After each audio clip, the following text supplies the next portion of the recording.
Amin. Puji Tuhan. Salam saudara. Salam. Ya. Pada sore hari ini kembali kita akan belajar kebenaran firman Tuhan. Seperti yang saya sampaikan minggu lalu, tema hari ini ialah kekristenan yang berbuah di dalam Kristus. Minggu pertama dalam ibadah perdana kita belajar bahwa kita harus menjadi Kristen yang sejati. Tidak hanya sekedar disebut orang Kristen, tapi mesti kita harus menerima Yesus itu sebagai Tuhan dan Kristus dalam kehidupan kita. Setelah itu, kemudian kita mesti berakar, ya. Kemudian bertumbuh dalam Kristus.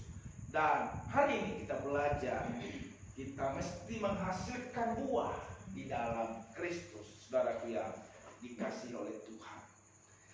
Saudara, ayat yang sama kita akan baca bersama-sama dalam Kolose pasal 2 ayat 6 sampai ayatnya yang ke-7. Kolose pasal 2 ayat 6 sampai ayat yang ke-7, dan saya mengajak Bapak Ibu saudara-saudara sekalian, kita akan membaca ayat ini dengan bersama-sama, ya. Ayat 6 kita mulai 2, 3. Kamu telah menerima Kristus Yesus Tuhan kita. Karena itu hendaklah hidupmu tetap dalam Dia. Hendaklah kamu berakar dalam Dia dan dibangun di atas Dia. Hendaklah kamu berteman teguh dalam iman yang telah diajarkan kepadamu, dan hendaklah hatimu berlimpah dengan syukur. Saudaraku yang dikasihi Tuhan, poin yang ketiga kita belajar yaitu berbuah dalam Kristus. Semoga Bapak Ibu saudara-saudaraku masih mengingat poin yang pertama adalah berakar dalam Kristus, ya. Poin yang kedua bertumbuh dalam Kristus, dan poin yang ketiga adalah berbuah dalam Kristus. Kolose pasal 2 ayat 7 berkata, hendaklah kamu berakar di dalam Dia. Itu yang pertama. Dibangun di atas Dia, artinya bertumbuh di atas Dia. Dan yang ketiga, hendaklah hatimu berlimpah dengan syukur. Berlimpah dengan syukur, saudaraku, itulah buah. Buah apa, saudaraku yang dikasihi Tuhan? Adalah buah roh, yaitu kasih, sukacita, damai sejahtera, dan seterusnya, saudara. Hati yang melimpah dengan ucapan syukur adalah tanda dari Roh Kudus menguasai kehidupan saya dan saudara. Sehingga sukacita Allah terpancar, itulah buah roh, saudara. Ya, jadi sekali lagi saya ingin menggarisbawahi kata hendaklah hatimu berlimpah dengan syukur. Itulah yang harus kita maknai berbuah di dalam Kristus, saudara. Karena orang yang memiliki hati yang berlimpah, sekali lagi itu adalah bagian daripada buah Roh Kudus di dalam kehidupan kita, saudaraku yang dikasihi oleh Tuhan. Nah, saudara, sehingga buah roh yang kita miliki ini membuat kita bersukacita dan akan memancarkan sukacita Allah di dalam diri kita dimanapun kita berada, yang kemudian akan membuat kita melayani dengan sukacita, bahkan bisa memberi dengan sukacita. Nah, saudara yang dikasihi Tuhan, kalau orang yang belum dikuasai atau memiliki buah roh dalam hidupnya, dia bisa melayani Tuhan, saudara. Bisa, sangat bisa melayani Tuhan. Tetapi, saudaraku, ya, saya catat di sini, dia bisa ngomel, ya, ngomel-ngomel. Jika orang yang tidak mau melayani seperti dia, tidak sejalan dengan dia, saudaraku.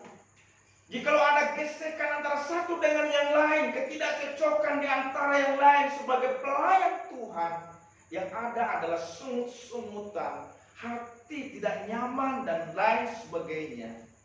Kenapa? Karena belum dipenuhi atau belum ada buah roh di dalam kehidupannya. Akan tetapi ketika ada buah, saudara dikasih Tuhan, kehidupan kita yang sudah berbuah di dalam Kristus, walaupun ada gesekan, saudaraku, maka dia tetap memilih untuk bersyukur. Ya, di dalam kehidupan pertumbuhan itu, saudaraku yang dikasih Tuhan, tentunya ketika ia makin bertumbuh, semakin angin menggoncangkan dan terasa goncangan itu. Kemudian ketika ia menghasilkan buah, saudaraku, semakin orang melihat buah, memperhatikan buah itu. Kadangkala ada orang yang menjolok buah itu, saudaraku, menginginkan buah itu dengan berbagai macam cara. Ada yang melempar dengan batu, ada yang ambil pohonnya digoyang-goyang sampai akhirnya buah itu berguguran, saudaraku yang dikasih Tuhan. Berbagai macam cara akan kita hadapi dalam kehidupan tak kala kita mulai bertumbuh dan berbuah, saudaraku. Dan ini adalah gesekan-gesekan yang bisa terjadi dalam kehidupan kita. Tetapi orang yang berbuah, dia akan tetap bersyukur. Ya, karena dia tahu orang yang menggeseknya bukanlah alat setan, saudara. Jangan pernah kita berpikir bahwa ketika kita menghadapi keadaan-keadaan yang sulit, kemudian kita diperhadapkan dengan orang-orang tertentu, lalu kita tidak enak dengan orang itu, kita merasa direndahkan dengan orang itu. Jangan pernah kita melihat bahwa itu adalah alat setan, saudara. Dan mari kita merubah cara pandang kita bahwa mereka adalah alat Tuhan untuk mengikis karakter kita. Karakter yang tidak baik dikikis oleh Tuhan melalui sesama, saudaraku. Diizinkan gesekan-gesekan melalui orang lain, bergesekan-gesekan melalui peristiwa-peristiwa tersebut, seolah tidak mengenakan bagi rasa kita, bagi kehidupan kita. Sebenarnya itu adalah cara Tuhan supaya kehidupan karakter kita menjadi lebih baik, saudara. Menjadi karakter yang serupa dengan Kristus. Jadi, saudara, mari kita memilih tetap bersyukur walaupun ada gesekan. Yang setuju katakan amin. Itulah orang yang berbuah, saudara. Selanjutnya ketika kita membuka dan membaca Amsal 27 ayat 17. Ya, apa yang dikatakan di sana, mari sama-sama membacanya 2-3.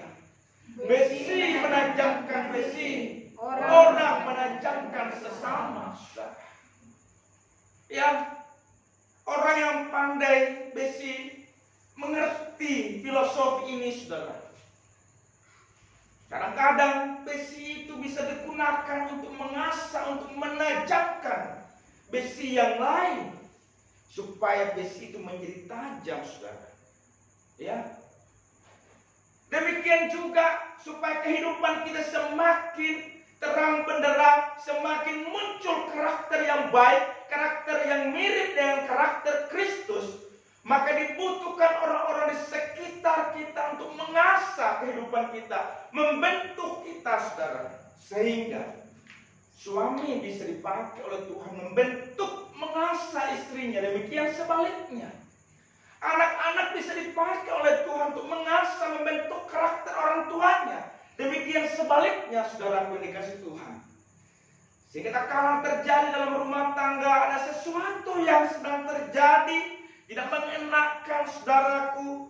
Sedang kita jalani kehidupan rumah tangga kita, mungkin keadaannya tidak sebaik yang kita harapkan. Ingat, jangan selalu memaknai bahwa itu adalah alatnya setan.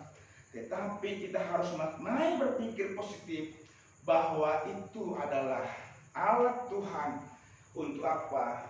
Memperbaiki kita sehingga karakter kita menjadi lebih baik, saudaraku, di dalam menjalani kehidupan kita sebagai orang percaya. Sehingga ketika kita melayani, saudaraku yang dikasih Tuhan, kita mencintai Tuhan, memberi kepada Tuhan dengan sukacita, saudara. Yang apa yang bisa kita beri kepada Tuhan tidak harus selalu kita maknai tentang persembahan, tentang perpuluhan. Memang hal wajib yang bisa kita lakukan, saudaraku. Tapi lebih daripada itu ialah bagaimana kita memberi diri kita ini dengan kudus di hadapan Allah. Melakukan apa yang bisa kita lakukan dengan memberi pandangan ide bagi pekerjaan Tuhan. Itu juga adalah bagian yang bisa kita beri bagi pekerjaan Tuhan, saudaraku. Kita lakukan dengan sukacita, kita lakukan dengan penuh ucapan syukur. Sekali lagi, itu adalah buah kehidupan yang nampak, yang semestinya kita berikan kepada Tuhan, dan tentunya dinikmati oleh sesama saudaraku yang dikasihi oleh Tuhan. Nah, saudaraku, buah yang dimaksudkan di sini lebih kepada bagaimana kita memberi apa yang bisa kita beri kepada Tuhan.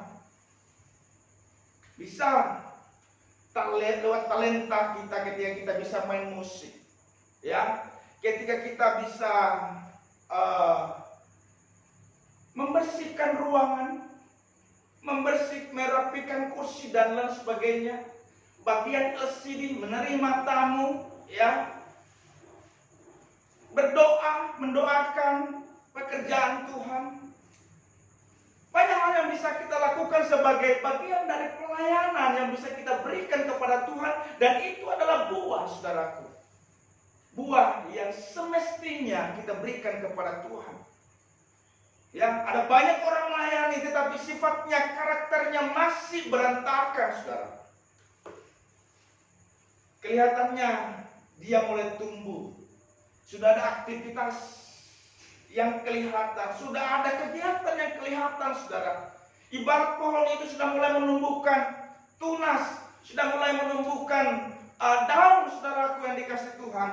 Tetapi saudara, belum menghasilkan buah yang baik. Kenapa? Karakternya masih berantakan, saudaraku yang dikasih Tuhan. Semestinya buah yang harus dihasilkan adalah karakter yang seharusnya semakin baik, saudara. Ya, dari hari ke hari dalam pengiringan kita dengan Kristus, sudah berapa lama kita mengiring Kristus? Sekali lagi, tidak menjamin bagaimana karakter kita kemudian menjadi baik, saudaraku. Tetapi ada upaya kita sedemikian rupa. Dalam pengiringan kita dengan Kristus, semakin lama semakin kita menunjukkan buah atau karakter yang lebih baik dan baik lagi.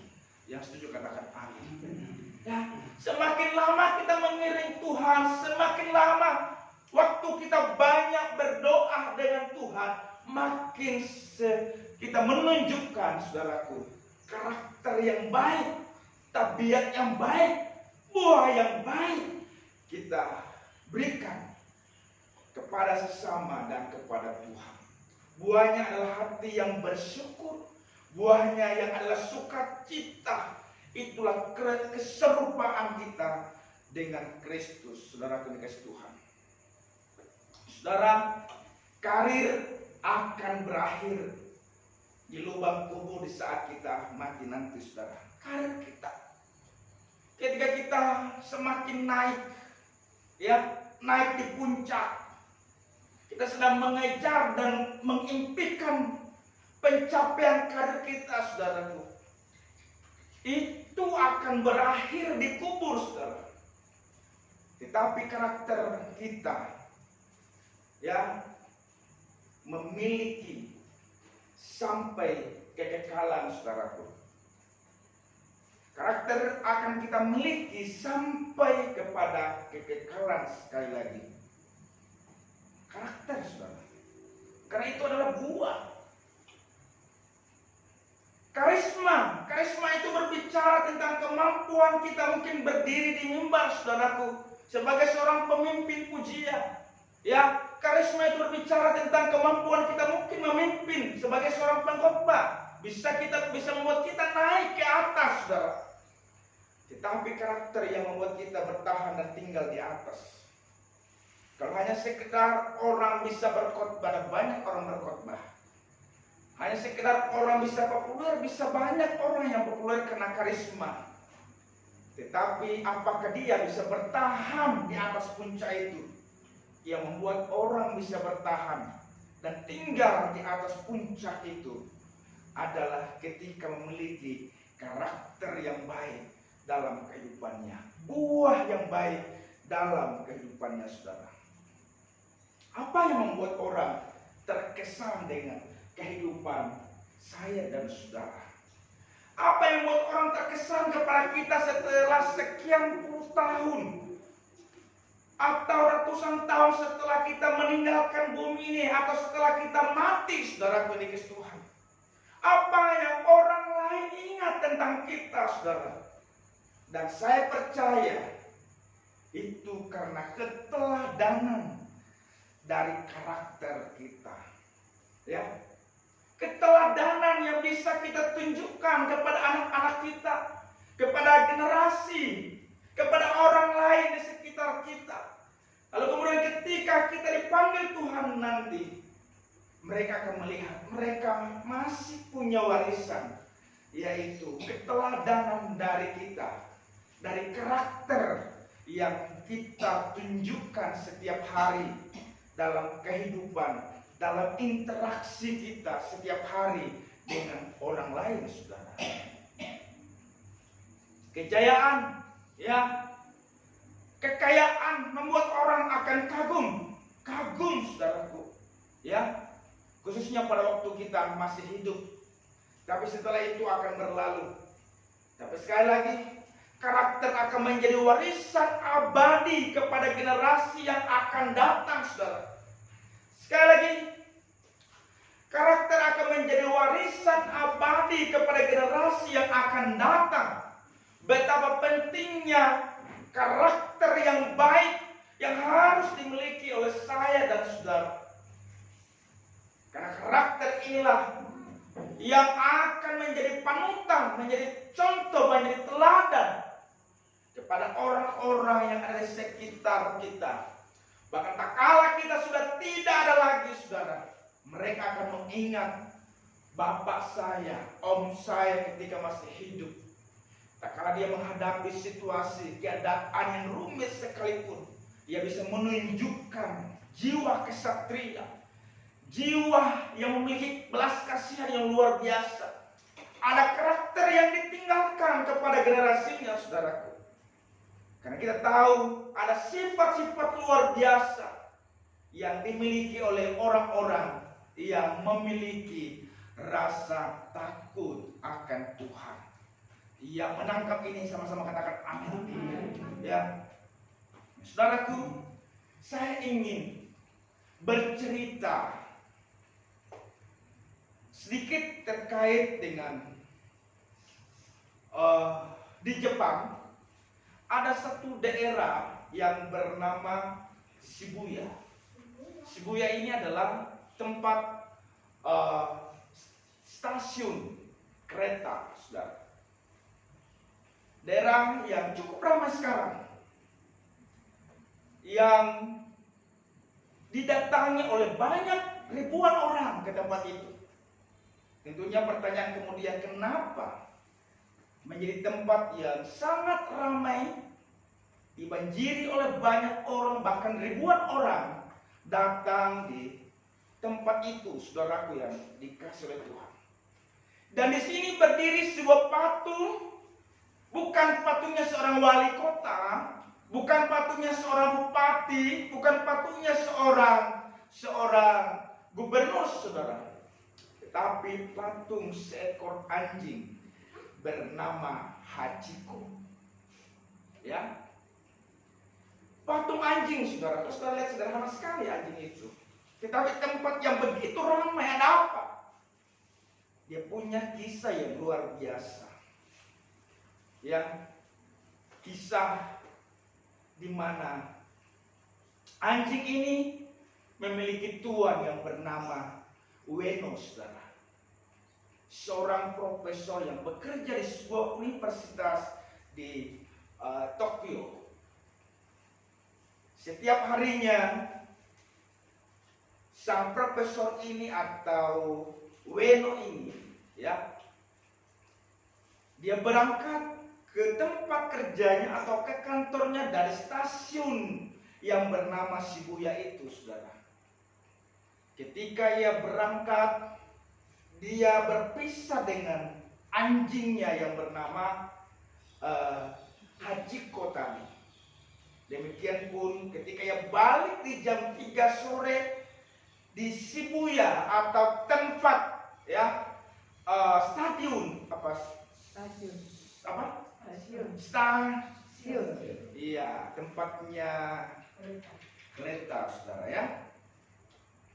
Saudara kasih Tuhan, dia pulang jam 3 dan disambut oleh Hachiko, saudara. Ketika tuannya datang, sang profesor ini kemudian ekornya dilambaikan dan mencium sang majikannya. Dan ini berlangsung, saudaraku, begitu lama dan setiap hari terjadi. Dan pertemuan mereka itu terjadi di Shibuya, saudara. Ya. Tetapi kemudian, saudaraku yang dikasih Tuhan, sang profesor tersebut ia harus meninggal dunia karena jantung. Meninggal di tempat kerjanya, di kantornya, di universitas, di salah satu universitas di Tokyo, di Jepang, saudara. Lalu kemudian anjing ini terus setia menantikan majikannya di daerah Shibuya tersebut. Dia terus menunggu pagi hari, bahkan di sore hari di saat jam 3. Setiap hari dilakukan dengan rutinitas menunggu tuannya, Profesor Ueno, untuk datang berjumpa di tempat itu. Tetapi kemudian, saudaraku, bertahun-tahun tidak terjadi. Dan saudaraku yang dikasih Tuhan, lalu kemudian ada orang yang tahu peristiwa bahwa Ueno sudah meninggal, mencoba memberitahukan kepada anjing itu, anjing, tuanmu sudah mati, apa yang kau tunggu di sini? Tetapi anjing itu kemudian dia merespon begini, au au au. Ya, apalah yang bisa dikatakan oleh anjing, namanya juga anjing, saudaraku dikasih Tuhan. Lalu kemudian istri dari Ueno ini, saudara, dia meninggalkan Tokyo sekitar 40 km dari Tokyo. Dan kemudian anjing ini dibawa, saudara. Ketika sampai di tempat di mana istri dari Ueno tinggal, anjing ini tidak kelihatan di mana, menghilang, saudara. Maka istri daripada profesor ini kemudian mencari, dan ada yang beritahu bahwa anjingnya ada di sebuah daerah, ternyata di Shibuya, saudara. Di stadion, ya, di stasiun, maksudnya stasiun kereta api, dia ada, saudara, dikasih Tuhan. Kemudian jarak dari 40 kilo itu, kemudian istri dari Ueno ini datang menjemput anjing itu. Dia hanya datang menjemput anjing itu, dinaikkan di mobil, dibawa lagi ke satu kota 40 kilo dari situ. Setelah dibawa, anjing ini kemudian hilang lagi dan kembali lagi ke stasiun Shibuya itu, saudara. Itu terus terjadi. Dia harus berjalan kaki, lari 40 kilo untuk datang di tempat stasiun itu, stasiun Shibuya itu, untuk bisa ketemu dengan tuannya, saudara. Dan ini terjadi selama 10 tahun, saudara. Mulai dari tahun 1925 sampai 1935. 10 tahun ini terjadi, dilakukan setiap hari. Betapa menunjukkan kesetiaan dari Hachiko ini, saudaraku. 10 tahun bukan waktu yang singkat, saudara. Lalu kemudian Hachiko kemudian mati. Kematiannya ini, saudaraku, mengundang banyak orang datang. Menurut ceritanya, ada banyak pejabat-pejabat mengunjungi tempat itu. Dan akhirnya dia dikuburkan secara kremasi, saudaraku yang dikasih Tuhan. Sehingga untuk mengingat, Hachiko ini kemudian dibuatlah patung di stasiun kereta api tersebut, di Shibuya itu dibuatlah seperti ini. Dan untuk mengingatnya, saudaraku yang dikasih Tuhan, anak-anak muda datang ke situ berfoto dengan alasan bahwa ingin mengenang kesetiaan dari seekor anjing, saudara. Ingin mengenang karakter anjing tadi. Dia bisa menunjukkan kesetiaan. Seolah berkata kepada pasangannya kalau yang pacaran, apalagi kalau katanya kalau sebelum menikah mereka datang di situ berfoto, hendak berkata kepada pasangannya, engkau harus setia seperti anjing ini, saudara. Ya, saudara, ini adalah seekor anjing. Apa pelajaran penting yang kita dapatkan dari peristiwa ini, saudara?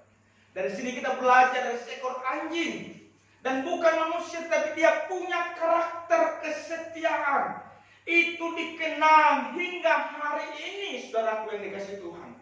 Bahkan pemerintah Jepang, saya dapat informasi beberapa tahun yang lalu, membuat patung tersebut kemudian dipertemukan dengan tuannya Profesor Ueno, dipertemukan, saudaraku. Dalam patung tersebut, walaupun dalam dunia nyata tidak bertemu, tapi dipertemukan, saudaraku yang dikasih Tuhan. Sekali lagi, ada banyak anak-anak muda yang belum menikah mengunjungi tempat itu. Betapa karakter itu luar biasa, saudara. Dan itulah buah roh yang harus kita miliki, karakter seperti Kristus, saudara. Inilah yang dikenang dari anjing itu. Pertanyaan kemudian, apa yang orang kenang tentang diri kita, yang kemudian akan diingat-ingat oleh orang? Apa yang saya ingat tentang seorang yang bernama Nikolaus? Apa yang saya ingat seorang bernama, misalnya orang tua Pak John dan lain sebagainya? Ini contoh. Tentunya ada hal-hal yang perlu diingat. Dan yang paling diingat, yang berkesan adalah karakter, keteladanan dari kita, saudaraku yang dikasih Tuhan. Sehingga pembacaan riwayat hidup mungkin ada segudang pencapaian-pencapaian, tetapi harus berbanding lurus dengan karakter yang kita miliki. Apakah karakter itu kemudian bisa dikenang orang, dicontohi orang, diteladani orang, kemudian orang itu bisa menjadi baik karakternya karena mengenang karakter, buah-buah yang kita tunjukkan di saat kita masih hidup, saudara. Itulah buah roh yang harus kita miliki, karakter seperti Kristus, saudara. Saudara, hari ini siapa di antara kita yang sudah percaya kepada Yesus? Kalau kita sudah percaya kepada Yesus, maka kita harus mengalami pertumbuhan, saudara. Kita harus berakar, punya saat teduh yang tidak kelihatan orang lain. tetapi engkau membuat dirimu kuat di dalam Tuhan, bertumbuh dan teguh di dalam iman, giat di dalam berbagai pelayanan yang ada, dan berbuah. Apa buahnya? Yaitu pengucapan syukur, saudara. Ya, buah roh, sukacita, hati yang selalu rindu menjadi serupa seperti Kristus, memiliki karakter seperti Kristus, saudaraku.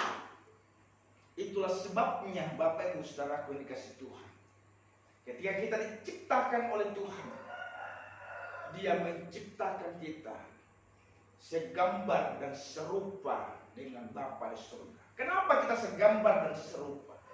Artinya supaya kita memiliki sifat-sifat atau karakter ilahi dalam diri kita.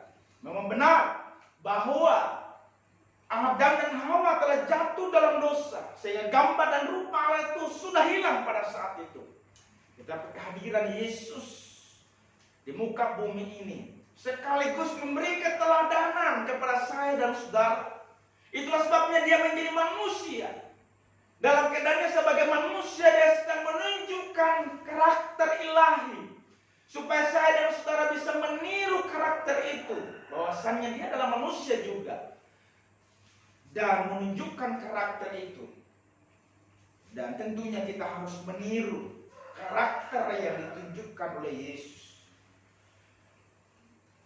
Kepribadian atau gambar diri Allah yang hilang tadi itu, Allah dalam Yesus Kristus melalui kematiannya di atas kayu salib mengembalikan kita untuk segambar dan serupa oleh Tuhan.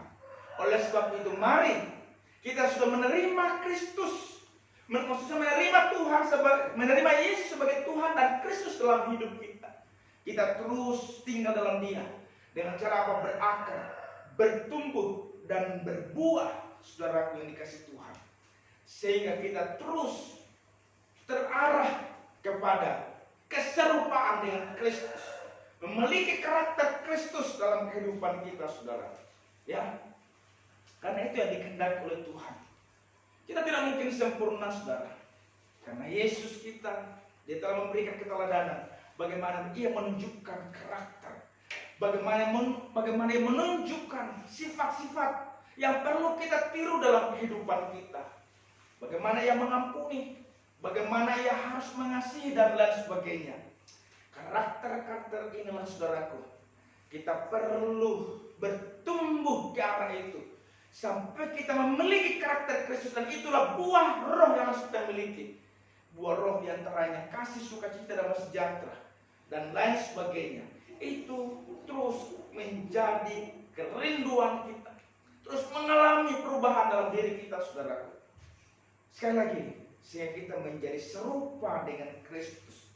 Dan kalau ketiga hal ini ada dalam hidup kita, saudaraku yang dikasihi Tuhan, maka saya percaya kita akan menjadi dewasa sama seperti Kristus.